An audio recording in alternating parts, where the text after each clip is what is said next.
Good evening and thanks for joining us. We start today with a story that is going viral. It's about a 9-year-old girl doing her part to save the environment when out of nowhere she is confronted with racism. Last month, Bobby Wilson was spraying trees along her Caldwell, New Jersey street to protect against an invasive insect when suddenly she was confronted by an officer. Hi. How are you? What's going on? Is that your mom? What's that? Oh, what are you using, the sponsor? You're trying to catch him? Is this your mom coming down the street? Okay. Now, that encounter was sparked by a phone call from a white neighbor. Bobby's mother, Monique Joseph, she joins me now with more on this story. Monique, thank you for joining us. Thank you. Thank you for having me. Absolutely. You know, first off, we want to know, we have to ask, how's your daughter doing? How's Bobby doing? So initially I thought she was okay. And then as the day started progressing, she started complaining of belly aches. Her tummy was hurting. The good news is we had her pediatrician appointment set up for the 16th for a normal yearly routine checkup. And I made sure the pediatrician was aware of what's going on. And she believes that this is how the stress of it and anxiety is showing up. And Bobby, that's how it shows up on little kids, I should say. Yeah. So I know that she has a little stress and anxiety from the situation. Absolutely, absolutely. It's a lot for a 9-year-old to deal with. I have a son who is 9 years old too, so I can only imagine. I want to talk to you a little bit about the man who called the police. So he lives across the street from you. He called a non-emergency police line to report your daughter. According to the transcript, he says, quote, "There's a little black woman spraying stuff on the sidewalks and trees. I don't know what the hell she's doing, scares me." And then he repeats, "She scares me though." Now, that phone call was enough to send a police officer to your neighborhood. How did you react when you saw the officer just talking to your daughter? What's the first thing that came to your mind? The first thing that came to my mind is what is going on, because prior to me seeing him approach Bobby, I was able to see when I came out my front door, I saw that the police car was actually across the street at my neighbor's home, and he was talking through the passenger door. So I heard my neighbor say to the officer when he was rolling off, "Go get her." And so it immediately I was saying to myself, like trying to put it together, like, could this be what he was referring to? So I was confused. My heart was racing because at the end of the day, it's my daughter. Right. And typically the police here, they don't stop and talk to people, right? They don't do that. So I knew he was stopping for a reason. And I just wanted to get there quick enough so that he didn't really have an opportunity to engage with her. Absolutely. It sounded like from the video that you knew this neighbor very well, or that you've had dealings or interactions with him before. Yes, absolutely. So we've lived here for 8 years. He's been here quite a long time before that. I've known him up and close and personal, and his family, his wife, I should say. Back in 2020 during the pandemic, I remember being outside 6 feet apart, talking to her across the street, and I can tell she was distressed. She shared with me what was going on. She was afraid to take him to the hospital. I asked her if she had an oxygen O2 reader, because I knew from the news that was important, that the doctors would want to know. And I said, you know what, I have one home. I'll bring it to you. I'll sanitize it. Don't take him if you don't feel comfortable.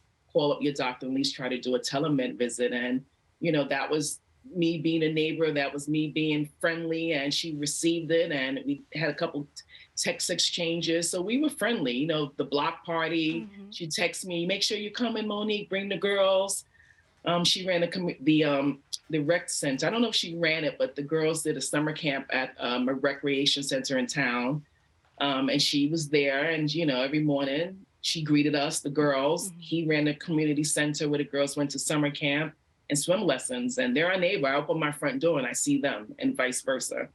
Because when you put all of that together with this, it sounds like he should have been sort of familiar with you, with your daughter, just because you guys live across the street. When I was watching this video, your daughter asked the cop if she was in trouble, and that just touched me so bad. It broke my heart. How did you comfort her or reassure her that everything was going to be okay? So in that moment, I knew what I had to do. I'm the mom who I'm going to put out the smoke. If the building is burning, I'm going to be calm because I know not to incite that in my children. Yeah. So immediately, I'm sure you saw on the tape, my job, I knew what to do. I had to keep her calm, and she would not be calm. And believe me, if I didn't present the same way. So that's why you saw me. I grabbed her head. That was to, ground her and just say, I'm here. You didn't do anything wrong. Yeah. I'm telling you, and so is the officer. Absolutely. I know that energy that your child feels off of you, what you give, that's how they're going to respond. And so that is something that a mom would definitely do, jump into action right then and there.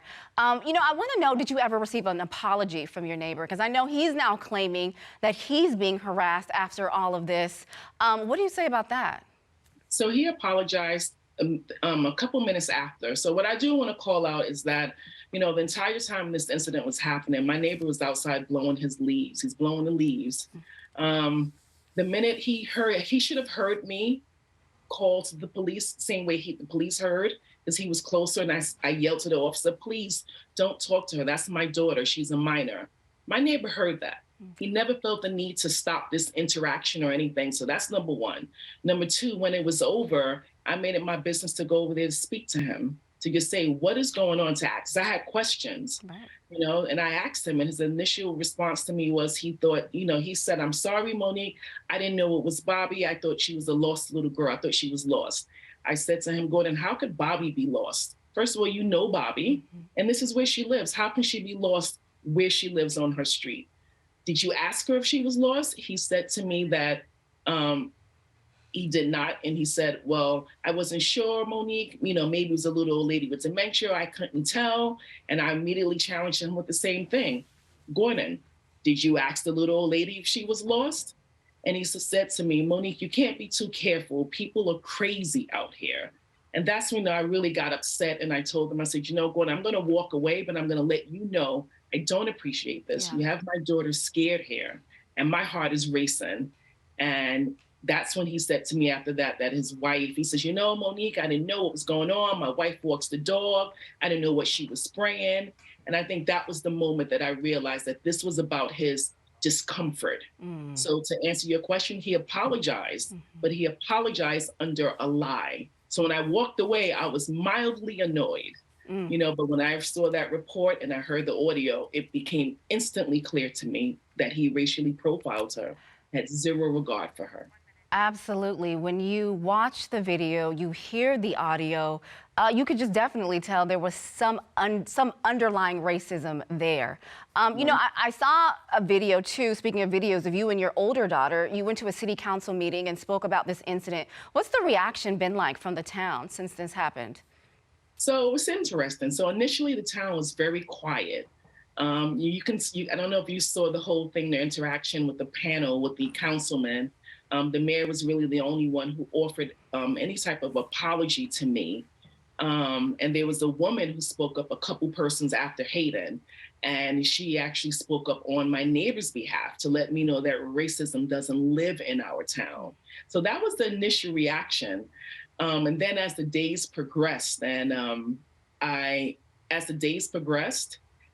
I spoke about it, and the progress, the local newspaper got wind of it, and then it just went viral. And that's when I would say the town probably took more notice and started showing the support that they should have shown from the day one.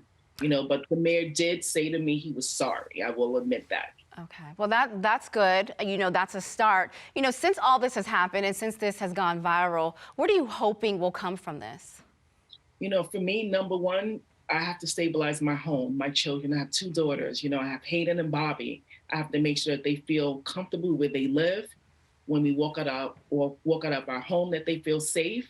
That's the main thing for me. Number two is that I don't care if it was a little brown girl, green girl, purple. This should not happen to children. Okay. So the main thing that I'm hoping that's going to happen, that's going to come out of this, that there's some policies that my local government can make sure that they ensure that when people like my neighbor feel the need to call the police, because that's who showed up. If it's not an emergency, you shouldn't call. Right. You should have had a conversation, and there should be consequences to that behavior, because my daughter could be gone today. if we have Exactly. the wrong police. I'm clear Exactly. on that. You are absolutely right. It is definitely nothing to play with, calling the police on a black person for absolutely no reason. We've seen the consequences of that too many times. Lastly, we are running out of time, Monique, but I want to ask, because Bobby sounds very special, and I wanted to know what is behind her environmental activism? What makes her want to go out there and help save the planet? Bobby's nickname was Bobby Wonder, right? And It's we so just cute. started from she was a little girl. So I mean, she's still little now, but for some reason she has this wonder about her. She's my second born, and she is the most, I would say, outgoing. If Bobby is very much, if she hears about something, she wants to be involved. So she heard the state say, if you see this spotted lancing fly, kill it. It will destroy our agriculture. And she's like, Mommy, we have those on the trees where we live. We have to save it. So I think this was just her being a natural scientist in her. That's also Bobby's DNA. She knew she had a responsibility. She took it personal. She said, I see these things. Mommy, can we go out and can we kill them? I love that. Absolutely. We love that. Please send Bobby Wonder our love and our best, and we hope that she feels better. And we thank her for standing up for her environment and saving the planet for all of us to, live in a better place. So thank you, Monique. Thank you so much for joining us, and thank you for sharing your story. Thank you for amplifying this story. I Absolutely. appreciate you guys very much. Thank Thank you. you. Happy holidays. Happy holidays.